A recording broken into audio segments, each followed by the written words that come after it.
নমস্কার, আমার ছোট্ট চ্যানেল দর্শন ক্লাসে আপনাদের সবাইকে স্বাগত। আর কয়েক ঘন্টা পরই উদযাপিত হতে চলেছে আমাদের স্বাধীনতা দিবস, অর্থাৎ 15ই আগস্ট। স্বাধীনতা উপলক্ষে আমরা সবাই পতাকা উত্তোলন করে থাকি। তবে আপনি কি জানেন আমাদের জাতীয় পতাকা উত্তোলনের কিছু বিধিনিষেধ বা ব্যবহার বিধি রয়েছে? যদি না জেনে থাকেন তাহলে অবশ্যই ভিডিওটি শেষ পর্যন্ত দেখতে থাকুন, কারণ এই বিষয়গুলি নিয়ে আজকে আমি আলোচনা করব।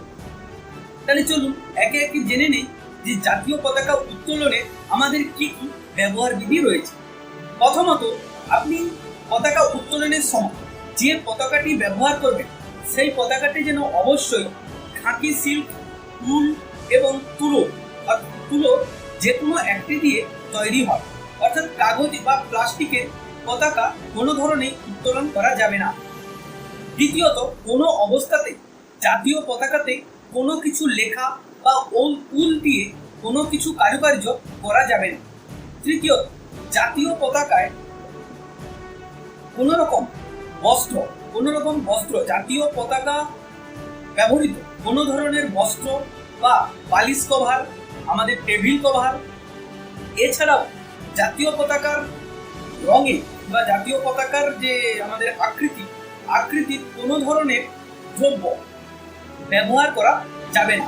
সেটা বালিশের কভার হতে পারে, টেবিল কভার হতে পারে, সেটা আপনার রুমাল হতে পারে, বা কোনো ধরনের জামা কাপড়ও জাতীয় পতাকার জাতীয় পতাকার ডিজাইনের ব্যবহার করা যাবে না। ছিঁড়ে যাওয়া, খারাপ হয়ে যাওয়া বা কুঁচকে যাওয়া জাতীয় পতাকা কোনোভাবেই উত্তোলন করা যাবে না। অর্থাৎ আপনি যখন জাতীয় পতাকা উত্তোলন করবেন তখন সেই জাতীয় পতাকাটি যেন কোনো ধরনের মোড়া মোজড়া না থাকে, অর্থাৎ একটি ভালো এবং পরিষ্কার পরিচ্ছন্ন সুগঠিত জাতীয় পতাকা আপনাকে উত্তোলন করতে হবে। কোনো ধরনের স্মৃতিসৌধে বা কোনো মানুষের মৃতদেহ বা কোনো মৃতদেহর ওপর জাতীয় পতাকা ব্যবহার করা যাবে না। অর্থাৎ জানতেই পারলেন যে কোনো স্মৃতিসৌধ ঢাকা দেওয়ার কাজে বা কোনো মৃত ব্যক্তি শবদেহের ওপর জাতীয় পতাকা ব্যবহার করা যাবে না। আমি এক্ষুনি বললাম যে ছিঁড়ে যাওয়া জাতীয় পতাকা ব্যবহার করা যাবে না। অর্থাৎ যদি জাতীয় পতাকাটা ছিঁড়ে যায় কি করবেন? আপনার যদি পুরনো জাতীয় পতাকা ছিঁড়ে যায় তাহলে তাকে যত্রতত্র না ফেলে তাকে সম্মানের সহিত পুড়িয়ে দিতে হবে। অর্থাৎ যত্রতত্র ফেলে রাখা কিন্তু এটা আইনত অপরাধ। জাতীয় পতাকা ব্যবহার করি, জাতীয় পতাকা সর্বোচ্চ উচ্চতা রাখতে হবে। অর্থাৎ আপনি যদি কোথাও জাতীয় পতাকা উত্তোলন করেন, পাশাপাশি আপনার ক্লাবের বা ধর্মীয় পতাকা উত্তোলন করেন, সেক্ষেত্রে জাতীয় পতাকা কিন্তু সর্বোচ্চ শীর্ষস্থানে রাখতে হবে এবং জাতীয় পতাকার দণ্ডে কোনো ধরনের পতাকা ব্যবহার করা যাবে না। অর্থাৎ জাতীয় পতাকার দণ্ডে কেবলমাত্র ভারতের জাতীয় পতাকাই থাকবে, এখানে অন্য কোনো ধরনের পতাকা ব্যবহার করা যাবে না।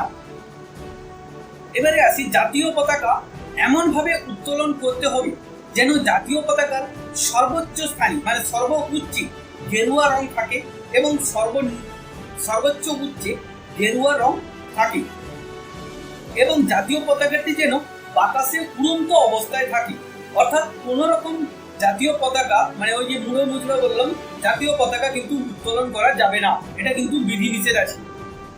এরপর আসি, জাতীয় পতাকাকে ছাড়া জাতীয় পতাকার যে বিভিন্ন রকমের বিভিন্ন গাড়িতে বা বাইকে বা সাইকেলে আমরা জাতীয় পতাকা ইউজ করি, সেক্ষেত্রে কিন্তু যদি আপনার গাড়িতে অন্য কোনো ধরনের পতাকা থাকে, বিভিন্ন গাড়িতে তারা অনেক মানুষ তাদের ধর্মীয় পতাকা রাখেন, যদি থাকে তার উচ্চস্থানে কিন্তু জাতীয় পতাকা রাখতে হবে। অর্থাৎ জাতীয় পতাকা কোনো পতাকারই নিম্নে রাখা যাবে না। আপনি সেটা যেখানেই ইউজ করুন, জাতীয় পতাকাকে সবসময় উচ্চ স্থানে রাখতে হবে।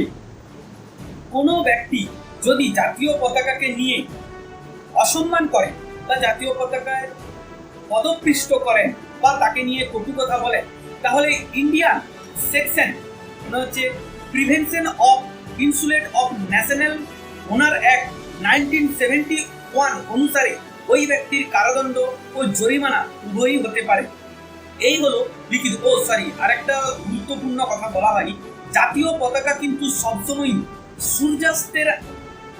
সূর্য উদয়ের পর উত্তোলন করতে হবে এবং সূর্যাস্তের আগে সেটিকে নামিয়ে ফেলতে হবে। অর্থাৎ রাত্রিবেলা কোনোভাবেই জাতীয় পতাকা উত্তোলিত করে রাখা যাবে না।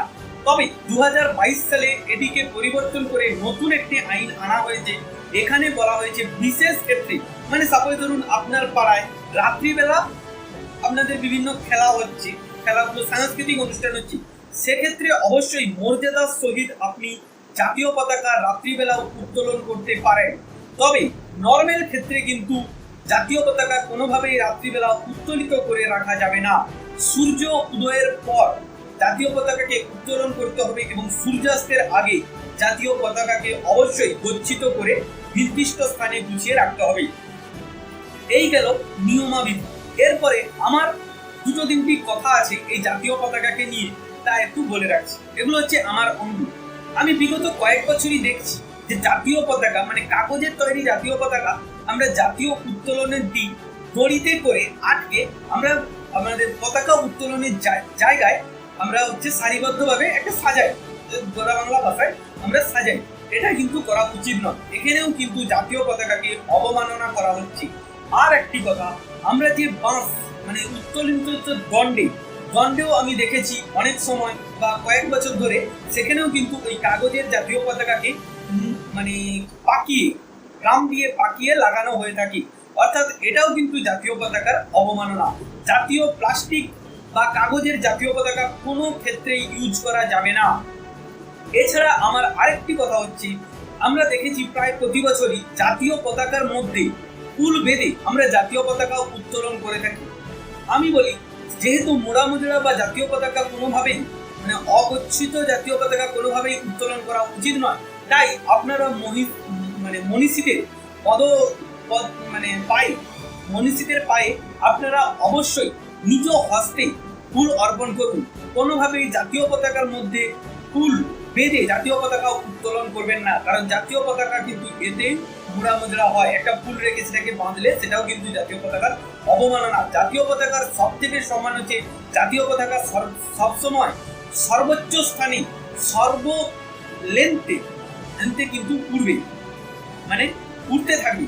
এটাই কিন্তু জাতীয় পতাকার সব থেকে গুরুত্বপূর্ণ। আরও জাতীয় পতাকার কিছু নিয়মাবলী হচ্ছে, জাতীয় পতাকা কিন্তু 3:2 অনুপাতে হতে হবে। অর্থাৎ এর থেকে কম সাইজের জাতীয় পতাকা ব্যবহার করা কিন্তু আইন অমান্য।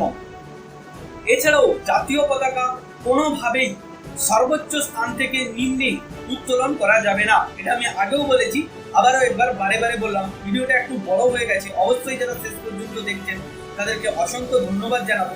ভিডিও এখানেই শেষ করছি। তবে অনুরোধ থাকবে, লাস্টের তিনটি আমার, জাতীয় পতাকায় কোনোভাবে ফুল বাঁধবেন না।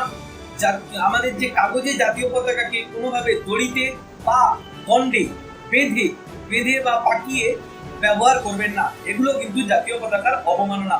অবশ্যই স্বাধীন ভারতের স্বাধীন মানুষ হিসাবে যথাযথভাবে স্বাধীনতা দিবসের দিন এবং প্রত্যহ জাতীয় পতাকাকে সম্মান করুন এবং ভারতের এই অক্লান্ত মনীষীদেরকে অবশ্যই সম্মান জ্ঞাপন করুন।